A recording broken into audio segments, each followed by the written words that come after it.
Hey guys, Tina here and welcome to another weekly reads video in which I will let you know how I did reading-wise last week and what are the books that I hope to get to this week. Last week actually didn't start off with a book but with a TV show.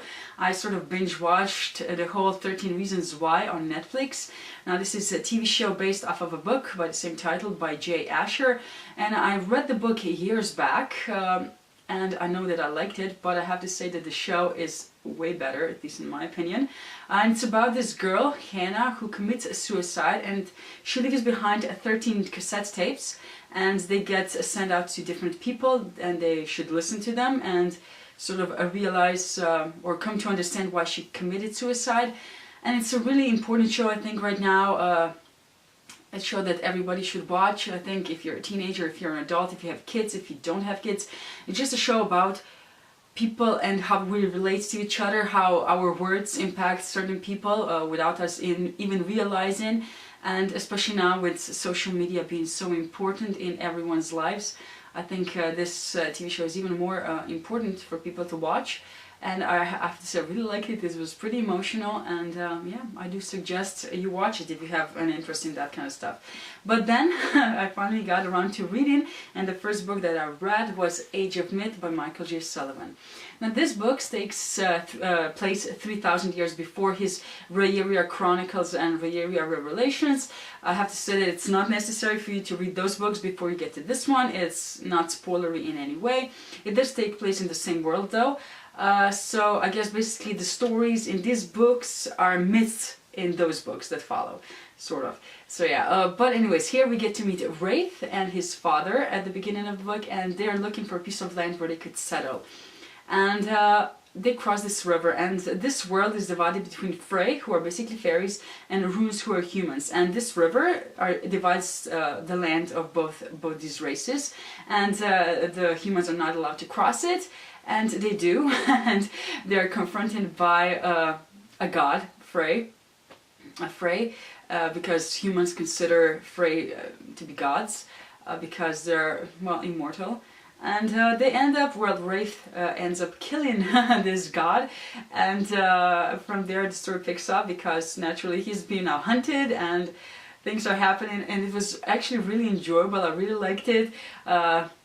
We meet a bunch of different characters, both Frey as well as humans, and they have really interesting characters, and just some are really quirky and enjoyable. And there's a wolf, and it's really a dislikable wolf, and there's some even, you know, we see a lot of division between humans as well as between the Frey themselves, because there's this tribe of Frey that it's sort of above the others and consider themselves to be above the others. And it's really interesting how even the gods are divided, I guess.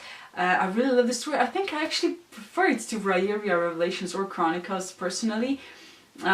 His writing is fantastic. It's really easy to get into. The pace was just fantastic. I think it just sort of flew really nicely, you know, the story, and I really liked it, and I'm really happy that I picked it up, because the second book comes out pretty soon, well, in July, but it's, you know, it's not that long of a wait for me, so yeah, I really liked it. The next book that I then read or reread is A Court of Mist and Fury by Sarah J. Maas. Now this one I read last year and I loved it, as the majority of readers did. I didn't know what to expect this time around, because, you know, I have read it, I have loved it, but you don't know how it's going to go with the reread.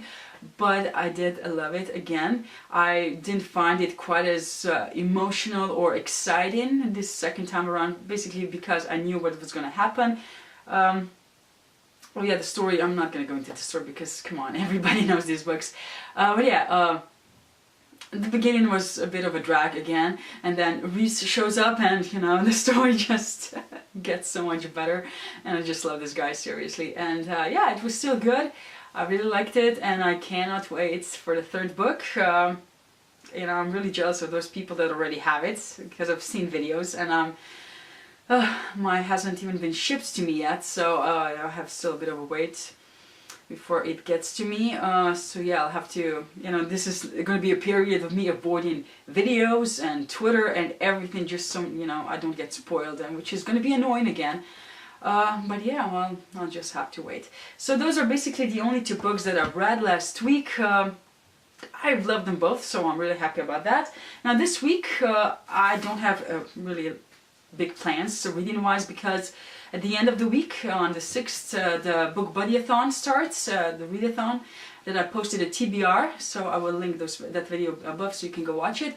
So until then, I do not want to like pick a bunch of books, because, you know, I want to get through the books before this readathon starts, and I don't have that much time before that happens. So yeah, the only book that I'm gonna focus is Strange the Dreamer by Lady Taylor. Finally, I know I didn't even touch it last week because simply I wanted to get those two books done, and this one sort of, I think it deserves my undivided attention, and this is what it's gonna get this week because, you know, I'm gonna focus solely on this.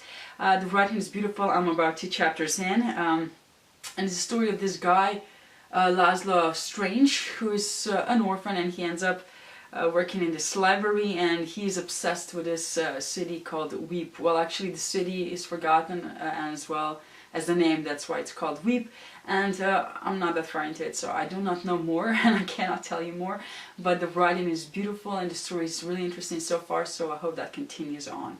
So yeah, basically those are all the plans that I have for this week, reading-wise. As I mentioned, you know, at the end of the week things are going to pick up with the readathon, and there's 4 or 5 books that I have to read during that week, or I hope to get to anyways. So it's going to be a bit more, you know, exciting then. But until then, I just want to, you know, sort of rest a bit. And yes, do let me know down in the comments if you have read any of these books and what you thought about them, or if you plan to pick them up as well. And yes, I hope you enjoyed this video, and see you in my next one. Bye!